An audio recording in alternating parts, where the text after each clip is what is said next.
Hello students, welcome to Nimbus Learning powered by Engineers Academy. And today's session is about the RRB JEE and RRB SSC Senior Section Engineer. जैसा आपको पता है कि अभी इन दिनों खबर चल रही है कि कुछ ही दिनों में RRB में जूनियर इंजीनियर और सीनियर सेक्शन इंजीनियर की वैकेंसी आने वाली है। तो समझने की बात यह है कि RRB JEE ने पहले वैकेंसी कब निकाली थी, क्या पैटर्न होता था और अब हमें कैसे तैयारी करनी चाहिए और हम एलिजिबल हैं या फिर नहीं हैं। इसको समझने के लिए आपको पिछले कुछ सालों में जाना पड़ेगा जब आरआरबी ने अपने एग्जाम करवाए थे। और आरआरबी का एग्जाम पिछली बार 2019 में और उससे पहले 2015 में हुआ था। हमें यह भी साथ में समझना पड़ेगा कि 2015 में क्या हुआ था, 2019 में क्या हुआ था, फिर हमें आगे प्रिपरेशन करनी पड़ेगी जो हमारी 2020 में वैकेंसी आने वाली है। थोड़ा सा हम ब्रीफ करते हैं कि यदि हम इस एग्जाम की बात करें 2019 वाले की, तो जैसा आपको पता है या आपने नोटिफिकेशन पहले देखा भी होगा या आपने अपने सीनियर से डिस्कस किया होगा या हो सकता है आप में से किसी स्टूडेंट ने ये एग्जाम दिया हो।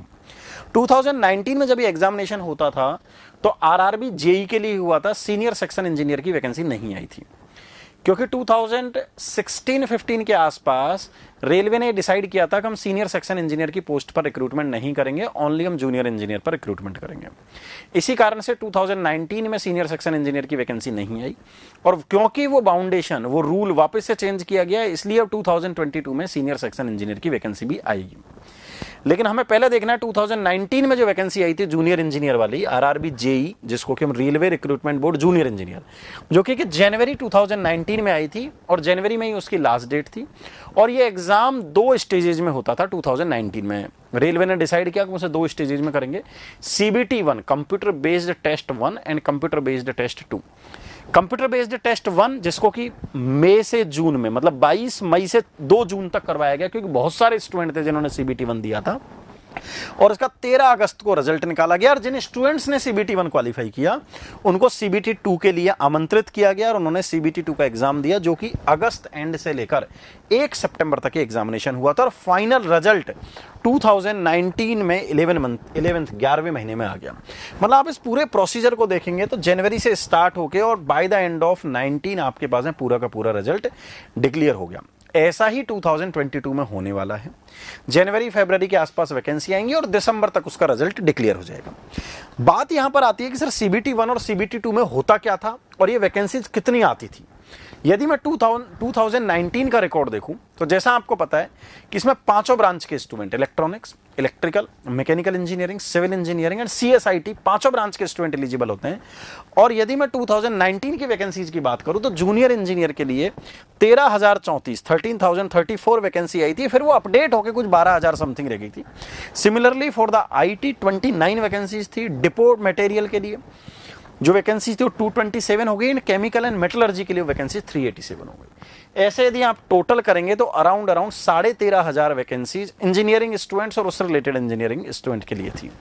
यदि इस एग्जाम को हम और थोड़ा डिटेल में जाएं तो जैसा आपको पता चलेगा कि जो मैंने अभी बताया था, इसमें जितने भी डिग्री और डिप्लोमा के स्टूडेंट हैं वो सारे के सारे स्टूडेंट एलिजिबल हैं electronics, electrical, mechanical and civil engineering में। But if you belongs from the CS or IT, तो there is a apart from this BTech and diploma, PGDCA, BSc in computer, BCA, BTech जो मैंने बताया था, ये सब student भी इसमें एलिजिबल हो जाते हैं। और यदि आप मेटल जो DMS की बात कर रहे हैं, मटेरियल डिपोर्ट मटेरियल सुपरिटेंडेंट, तो उसमें किसी भी स्टूडेंट, किसी भी ब्रांच का स्टूडेंट डिग्री डिप्लोमा वाला एलिजिबल है। और केमिकल और मेटलर्जी के लिए बात कर रहे हैं तो आपके bachelor degree in science with physics and chemistry with minimum marks of 55, ये सारे की सारी एलिजिबिलिटी क्राइटेरिया। यदि आप इसमें फिट हो रहे हैं या पहले आपने एग्जाम दिया तो डेफिनेटली ये स्टूडेंट्स के लिए ड्रीम जॉब रहती है, बल्क की जॉब रहती है जहां पर सिलेक्शन की प्रोबेबिलिटी बहुत ज्यादा हो जाती है। तो आप सबको ये बात पता है और आप इसके लिए प्रिपरेशन कर रहे होंगे। यदि मैं अगेन एग्जाम पैटर्न की बात करूं, क्योंकि देखिए किसी भी एग्जाम की प्रिपरेशन करने से पहले हमें उसका रूट पता होना चाहिए, किस एग्जाम में क्या होने वाला है, कैसे होने वाला है, कब होने वाला है और मैं कितने मार्क्स लाऊं कि मैं इस एग्जाम को क्वालिफाई कर जाऊं।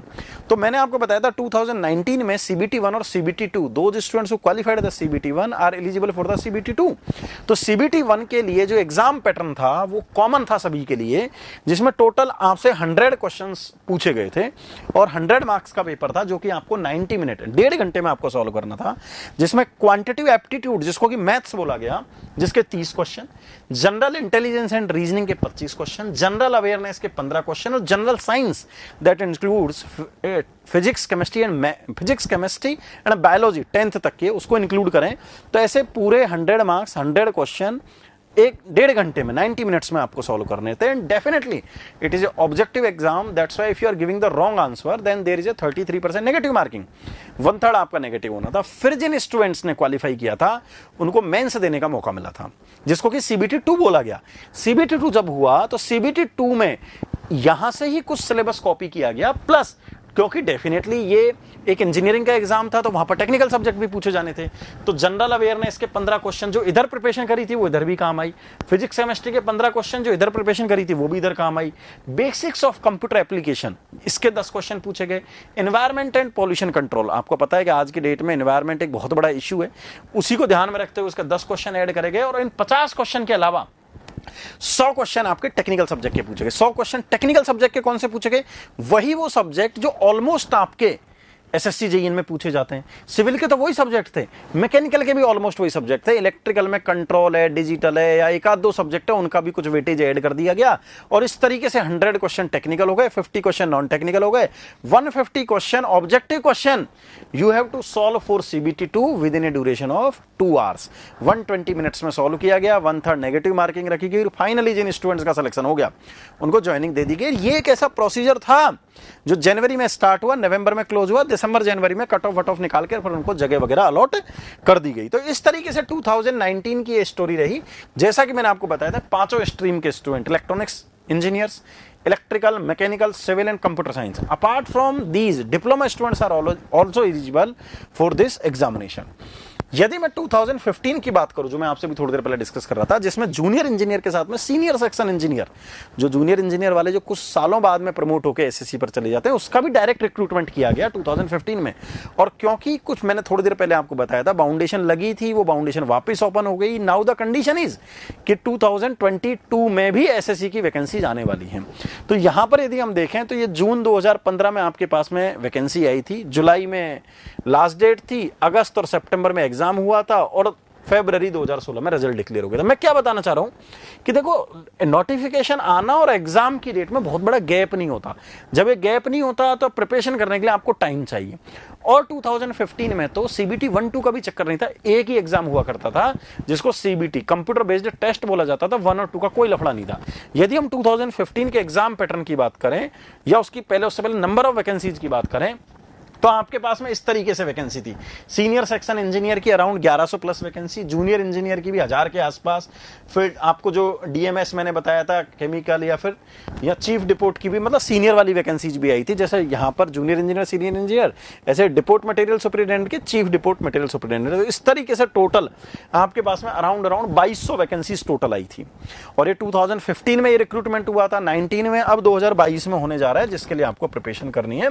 और उस टाइम पर केवल और केवल एक एग्जाम हुआ करता था जिसमें आपसे टोटल 150 क्वेश्चन 150 मार्क्स के पूछे जाते थे, जिसमें 60 क्वेश्चन तो नॉन टेक होते थे। अगेन वही रीजनिंग के क्वेश्चन आ गए, जनरल अवेयरनेस आ गया और एप्टीट्यूड या अरिथमेटिक या मैथमेटिक्स, तीनों एक ही बात है, वो आपके 60 क्वेश्चन होगा, 90 क्वेश्चन आपके टेक्निकल होगा। मतलब टेक्निकल का वेटेज अराउंड 70% एग्जाम में रहेगा CBT 2 में। तो वो आपको बहुत प्रॉपरली साथ में प्रिपरेशन करनी है और इस तरीके से एग्जाम पूरा का पूरा कंडक्ट हो गया था। इन पूरी RRB की वैकेंसी के लिए हमने बहुत सारे बच्चों को पहले पढ़ाया है, बहुत सारे सक्सेस स्टोरीज इंजीनियर्स एकेडमी की रही हैं और डेफिनेटली जब वैकेंसी जाएंगी तो टाइम बड़ा कम होगा, तो सिलेबस को करना बड़ा मुश्किल होता है, ज़्यादा क्लासेस लगानी पड़ती हैं और डेफिनेटली हम इंजीनियर्स एकेडमी के डिफरेंट सेंटर्स पर उन बैचेज को चलाएंगे भी सही। इसी कंटिन्यूटी में हमने निम्बस लर्निंग पर भी इसका एक बैच बनाया है जो RRB JEE CBT 1 के लिए भी है और CBT 2 के लिए भी है, JEE के लिए भी है और SSC के लिए भी है, जूनियर इंजीनियर के लिए भी, सीनियर सेक्शन। यदि आपको लग रहा है कि आप उन एग्जाम की प्रिपरेशन कर रहे हैं, आपको लगता है कि उन एग्जाम को आपको देना है जो कि आने वाली है, जिसमें टाइम कम मिलेगा, और आप चाहते हैं कि आपने पहले प्रिपरेशन कर रखी है, आपको दोबारा केवल रिवीजन करना है, या फिर आप घर बैठे बैठे करना चाहते हैं, आप कोचिंग में नहीं आ सकते, तो डेफिनेटली आप हमारा गूगल प्ले स्टोर से निम्बस लर्निंग का ऐप डाउनलोड कर सकते हैं और वहां से आप इन बैचेज को सब्सक्राइब कर सकते हैं, या फिर आप हमारे हेल्पलाइन नंबर 7374000888 या 7374000999 पर बात कर सकते हैं। इस वैकेंसी से रिलेटेड यदि आपके और भी कोई क्वेश्चन है, दिमाग में कुछ ख्याल है, तो आप वीडियो के कमेंट बॉक्स में बताएं, जिससे कि हम उन प्रॉब्लम्स को सॉल्व कर सकें और नेक्स्ट वीडियो में हम उन सारी डिटेल्स को आपको बता सकें। Wish you all the best wishes from the entire team of engineers academy and nimbus learning. Thank you. If you really like the video, please hit the like button, share the video, subscribe to our YouTube channel and press the bell icon for the latest updates. Thank you.